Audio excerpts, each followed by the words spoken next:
Hello friends, Aritrika 2022-26 চ্যানেলে সবাইকে স্বাগত। তো দেখো, প্রথমেই গণেশ মূর্তি দিয়ে তোমাদের সাথে ভিডিও শুরু করছি। তো এটা গণেশ চতুর্দশীর দিন ভিডিওটা করা হয়েছিল। এই দিন আমাদের বাড়িতে প্রত্যেক বছর পুজো হয়। তো এটা হচ্ছে আমাদের ঘরের গণেশ, সেই গণেশেরই পুজো হচ্ছিল। তো সেই দিন ভিডিওটা করা হয়েছে, বাট ভিডিওটা আপলোড করা হয়নি, সময়ের কারণে এডিট করতে পারিনি। তো দেখো, সেগুলোই তোমাদের সাথে শেয়ার করছি। কি কি আয়োজন করা হয়েছিল: ভোগের খিচুড়ি, তাছাড়া বিভিন্ন রকমের ফল, মিষ্টি, সুজি, লুচি, পায়েস।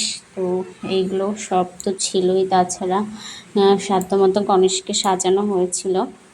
তো দেখো, বিভিন্ন রকমের মিষ্টি, লাড্ডু, দই সবই দেওয়া হয়েছিল। গণেশ চতুর্দশীর দিন ঠাকুরমশাই পুজো করতে এসেছিলেন, আর এদিকে ওর যে ব্যবসার খাতা সেটায় লিখছিলেন। তো এদিকে দেখো, আমি বসে আছি আর আমার মেয়েও বসে রয়েছে, এত দুষ্টুমি করছিল। তো যাই হোক, ওকে আমার কাছে বসিয়ে রেখেছিলাম। তো ভিডিওটা কেমন লাগলো অবশ্যই কিন্তু কমেন্টস করে সবাই জানিও।